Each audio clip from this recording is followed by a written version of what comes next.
Yo, welcome back to KA MMA. I'm Khalil Deal, Mandio. and we are KA MMA. About to talk about UFC 310, our final predictions, thoughts, and face-offs for the event. Of course, it's Alexander Pantoja versus Kai Asakura. This is going to be an awesome event, man. Just finished watching the face-offs, man, and yo, I'm pumped. I'm hyped, man. I can't wait to get into this. We're going to talk about the prelims right away. And to begin, we got the first fight with Kennedy Nzechukwu against Lucas Brzeski, Andy O. Yeah, and also no fighters dropped out, so that was a little surprising as well. Yeah, very Uh, happy that the card stayed intact for real. all right, so I'm going to be sticking with Kennedy and Chukwi here. I don't think Lucas Bresci, he may not even be UFC caliber, even for a heavyweight. So I expect Nchukwu to move around a little better. I think he has more ways to win, but I think this is going to be a stand-up battle, and I think he's going to end up fighting that knockout shot probably late in the first round, maybe early second. Yeah, man. Yo, definitely. Yo, these guys are about the same height. You can see that Brzeski's a little tiny bit taller. Don't But forget, Brechke's the not more natural heavyweight, right? Like, and Nchukwu used to be a lightweight, so yeah. But what was actually pretty surprising was that Nzechukwu came out and he looks actually much bigger than Lucas Brzeski. He's more built, he's more ripped, he's more muscular. But Lucas doesn't look bad at all. I mean, he's still in decent shape. He does look a little bit skinny though. This picture doesn't show it justice, but when you see these guys face, the front view, you can see that Brzeski's a little bit skinnier, and Nzechukwu is a little bit bigger. So you can see that he's thicker. He looks stronger too, Nzechukwu, and I think he's gonna fucking punch way harder, man. So I got Kennedy Nzechukwu winning by knockout. And like you said, man, I think he knocks him out with a hard punch. He's going to keep that distance with his crazy reach advantage there. He's very good at jabbing, so I think he's going to jab up Lucas Brzeski quite a bit, land some hard kicks, some hard punches, and I think he knocks him out as well. So we got Kennedy Nzechukwu by knockout. Both of us still in agreement here in the final predictions, thoughts, and face-offs. Let's move on up to the next fight here. Clay Guida against Chase Hooper. For me, man, I gotta stick with Chase Hooper. Chase Hooper, man, he looks in great shape, man. He's ripped and pretty muscular. He's very ripped. His abs were shredded there. But Clay Guida, same bro. Clay Guida for his age, man. Like I can't freaking believe it, man. For the guy's age, man, at 42 years old, this guy is in phenomenal shape. He's always in good shape, Clay Guida, man. He looks better than most 20, 30-year-olds, some of them out there. He's also super ripped. Man, but fuck, man, he's so much shorter though than Chase Hooper. It's unbelievable. Look at the height advantage for Chase Hooper. This is absolutely insane. Um, Chase is also a little bit thicker. Clay Guida is a little bit thicker in body size, but Chase Hooper is a little bit more lean. But the height advantage is just Well, you got to think he's a little skinnier, being like 2 feet taller. yeah, seriously. But yeah, man, I like Chase Hooper, man. This height advantage, it's going to be hard for Clay Guida to land any hard punches to the face. I think this is going to be all Chase Hooper, man. He's going to take him down. And I got Chase Hooper winning by submission or decision. I think he's going to take him down and have his way with him on the ground there. Latch up a submission, though I think the submission is very live. Yeah, I like Gita's intensity for sure coming into this one. You can always count on the Carpenter. But yeah, I think Hooper. I think Gita's intensity is may what caused him to like run into something really quick and lose the fight like early on. Like maybe get caught in a guillotine or even get caught by a hard punch by Hooper because Hooper's striking is getting better also. And yeah, the height difference even surprised me. I don't think it was gonna be like this. So yeah, give me Hooper. I don't really know how, but I don't know. Well, submission. He's a submission specialist, Chase Hooper, man. I think submission or decision in this I one. think either is live, so I think he finishes him up at some point. So give me a submission or knockout Oh, for okay, nice. Okay, so looking good there. We're still in agreement here with this fight. Let's move on up to the next one here. Yeah, so we got Michael Chiesa and Max Griffin. I'm still going to stick with Max Griffin here. Max Griffin to me looked more cut and defined than Michael Chiesa here, but they both look pretty good. And I was expecting Chiesa actually to be a little bit taller than Griffin, but that's not really the case. Yeah, he is a little bit taller. He's a little bit Uh, taller. You see, yeah, he's a little bit taller. He's like a millimeter taller, and so I don't think that's gonna be enough. And I think Griffin's just gonna use his superior striking and decent takedown defense to stay away from Chiesa. Chiesa's gonna have to get this to the ground somehow, and I think Griffin's gonna make it harder for him than he may think. So give me Griffin by decision here.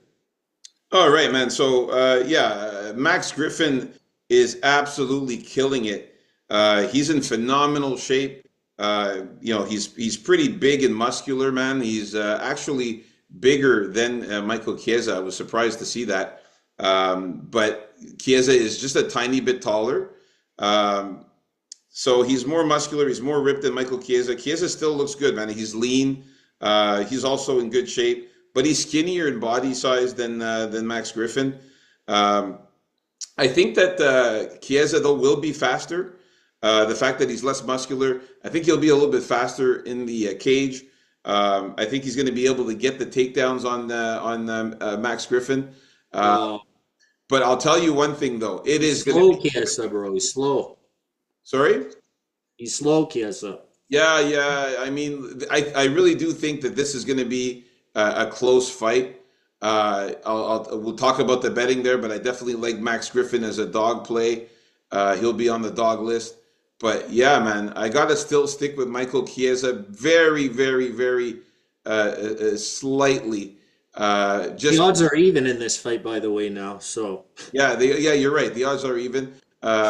He was a dog at one point, Max Griffin. But yeah, Chiesa to win by. I have him winning by submission or decision. I think that his jujitsu is going to play a factor in here. I think if he gets Griffin on the ground and is able to use his jujitsu skills, I think he could lay in a submission or just dominate on the ground.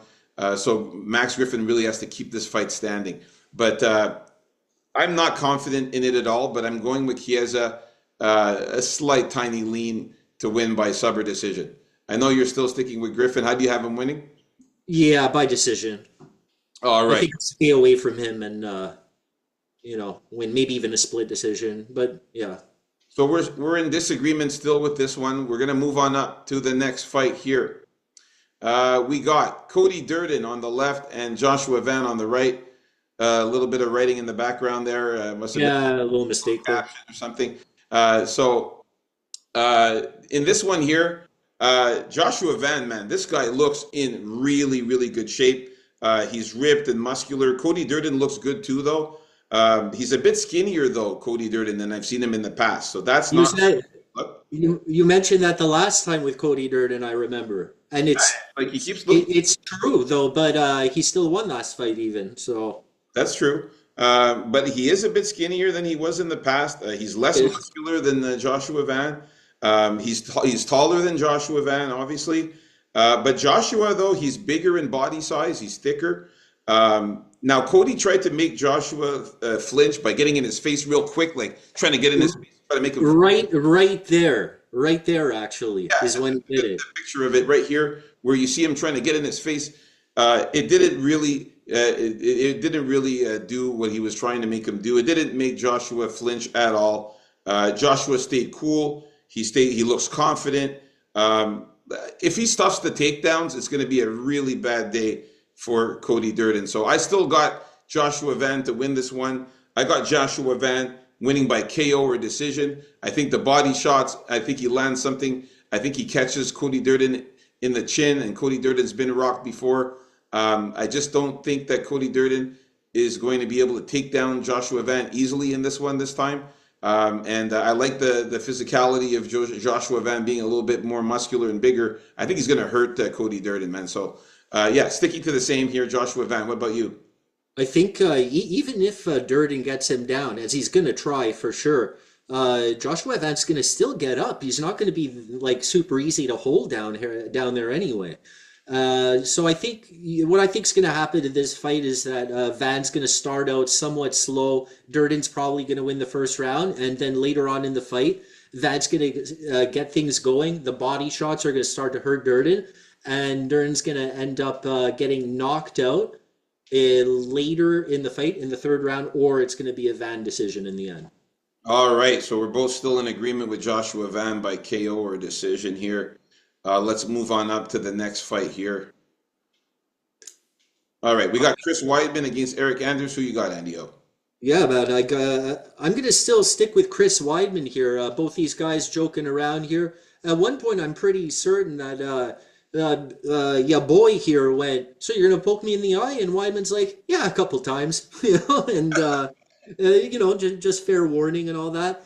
And that's what I really think is going to happen. I think it's going to be a pretty ugly fight. I think Weidman's going to have a little more confidence, though, and I think he's going to take down Anders a couple times. And when he gets him down there, he's just going to use that good old Weidman top pressure. Maybe not do too much damage, but hold him down there and win minutes on the clock.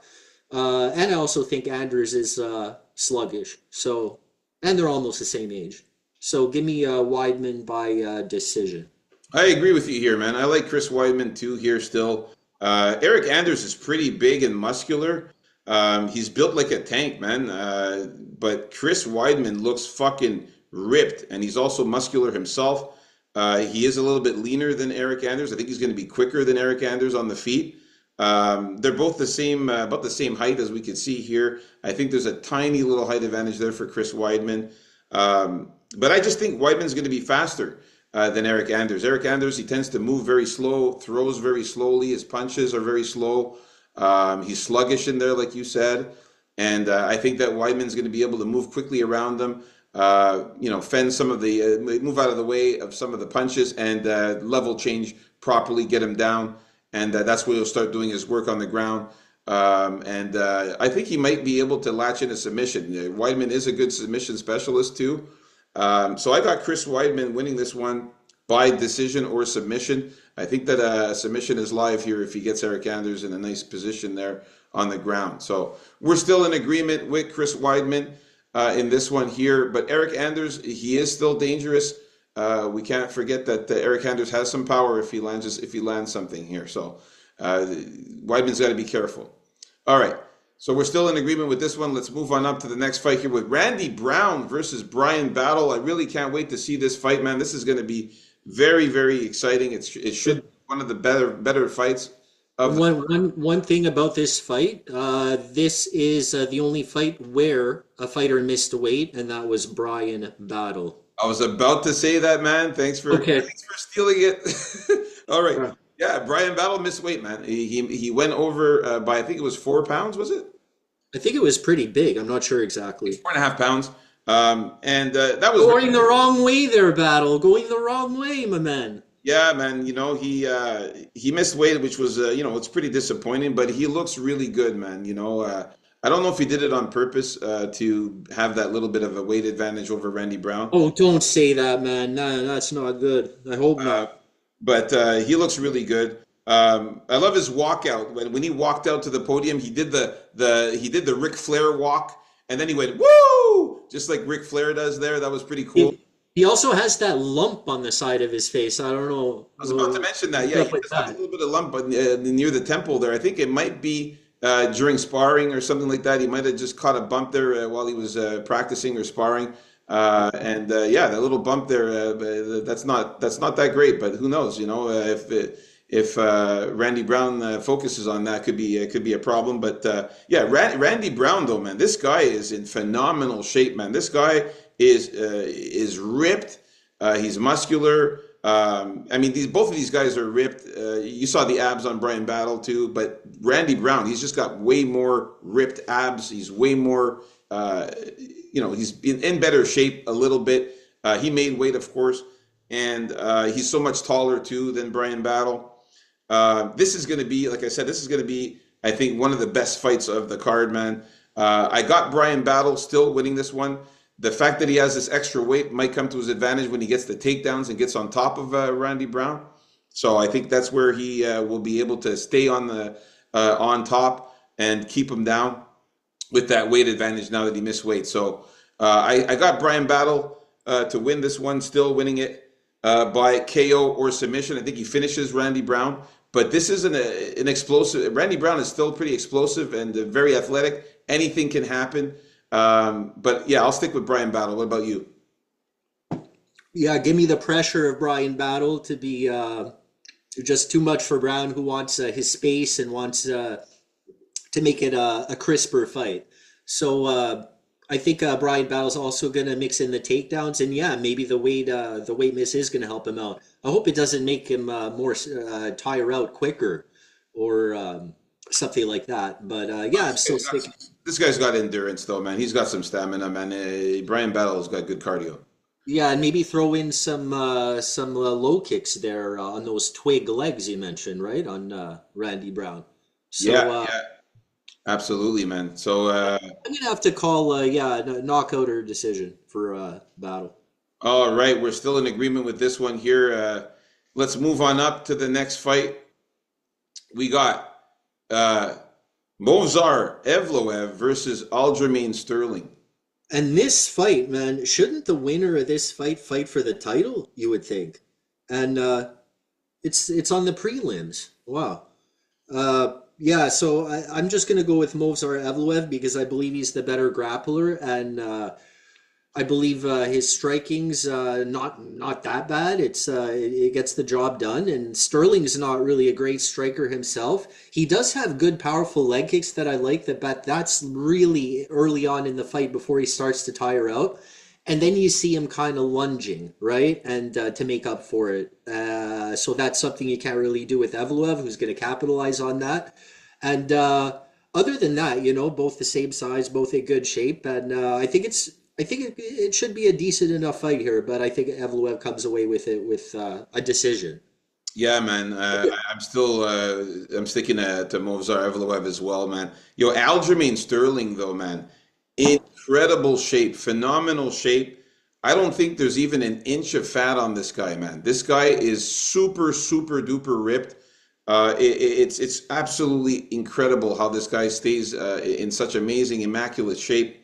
Evloev, though, surprisingly, looks more muscular and bigger than Aljamain Sterling. I don't know if you saw that as well, but when this guy was flexing there on the podium, man, he looked fucking huge, man. Yeah. Well, Evloev, theoretically, he should be bigger than him because Aljo's the one that went up in division, right? So I was thinking maybe Evloev would be taller than him, but he's not. he's not taller, but you can see the size there. He's much bigger in thickness and shit and body type. And yeah, I gotta say, Evloev should be able to control this fight the way he wants to fight, and that is taking him down, using his grappling and his wrestling advantage, getting Aljamain Sterling in uncomfortable positions down on the ground. Sterling is also going to try to do whatever he's very athletic as well, Sterling, so anything can happen. But I think that Evloev will land some punches on Sterling, start to frustrate him with the punches. Aljamain Sterling will try to shoot for takedowns, where Evloev will stuff a few of them. He'll sprawl and stuff a couple of takedowns from Aljamain Sterling, and then after that, take him down. Get on top of Aljamain Sterling, get on his back, like really mess around with him on the ground there and keep him down there. And yeah, I see Evloev winning this one. I got him winning by decision in this one. I'm going to go with a straight up decision. Most of his fights, I actually checked this out, which was very surprising. I didn't even know this, but Evloev, all of his fights in the UFC have been by decision. That's all he gets, yeah. I'm gonna just double check that, but I'm pretty sure that's what I had saw. But it's unbelievable. Every single one of his fights in the UFC have been won by decision. Any finishes he had were way before that. Let me just double check. That's why to some he doesn't have the greatest of reputations, right? Yeah, no, I'm just double checking it right now. And decision. Yeah, that's right. So every single fight, his first fight in the UFC against Sung Woo Choi was by decision, and ever since then, every one of his fights have been by decision. So I'm taking decision here for Evloev. All right, let's move on up to the next fight here. We got Vicente Luque against Themba Garimbo. For this one here, man, Themba Garimbo, he had the nice African country painted on his chest. That looked pretty cool. He's in great shape. Vicente Luque also looks in good shape as well. The stare down between these guys looks very, very intense. I don't know if you guys caught that, man, but man, what an intense stare down. These guys look like they're ready to kill each other. Themba is a little bit taller than Vicente, and he was barefoot, and he's taller. So and Vicente was wearing shoes, so he's going to be even more taller once they get in the cage. Yeah, I got Themba Garimbo winning this one. I say he wins by sub or decision here. What about you, Andio? Yeah, this isn't even about how good Temba is. It's more that I think Luque is kind of not the same fighter since that brain drain. So yeah, give me Themba with some variety, some couple takedowns, and just more intensity. And I think Luque is going to look like he's folding in there like he did the last time. So give me Themba by knockout, and if not knockout, by decision. All right, we're still in agreement with that one there. Let's move on up. Because Themba still has a lot of holes, but he's just not fighting the old Luque. Yeah, yeah, no, absolutely, you're right. Okay, where do we have? Where's my?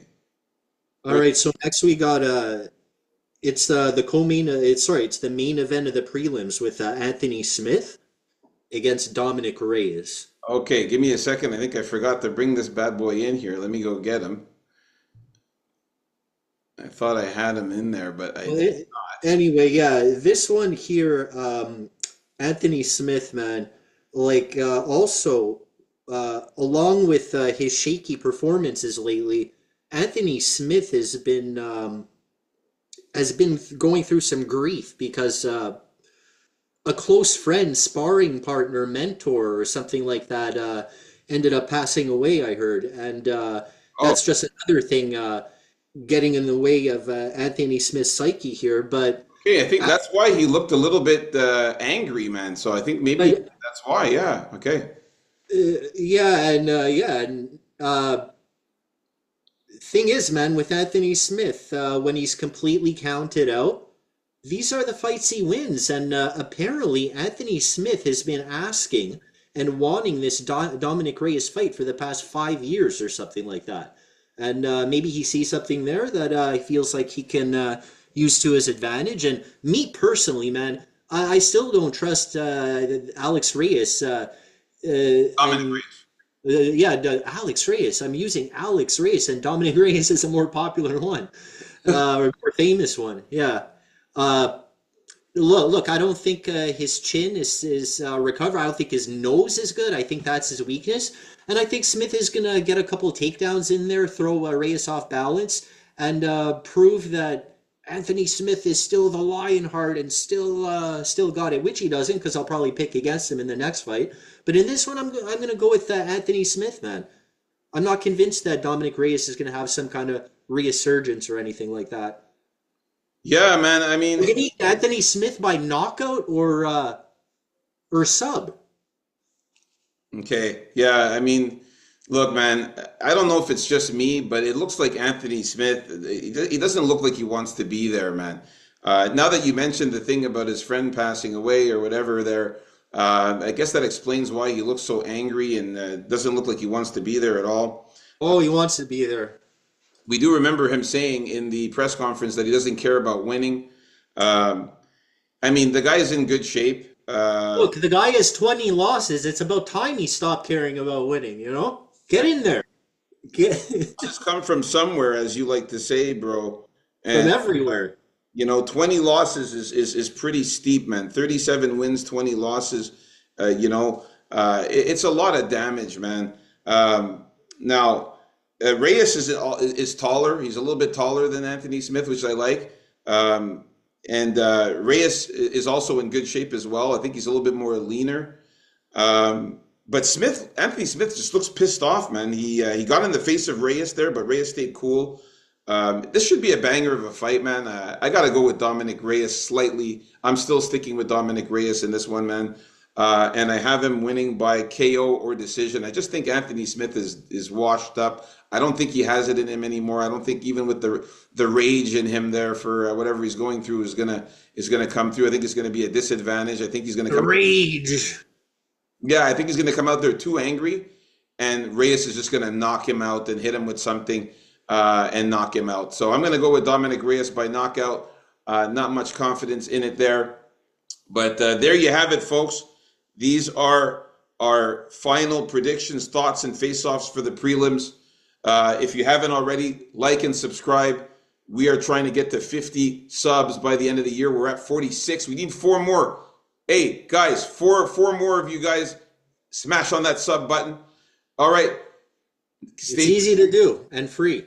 Exactly. Stay tuned for our next video coming up next for the main card. KAMMA, baby.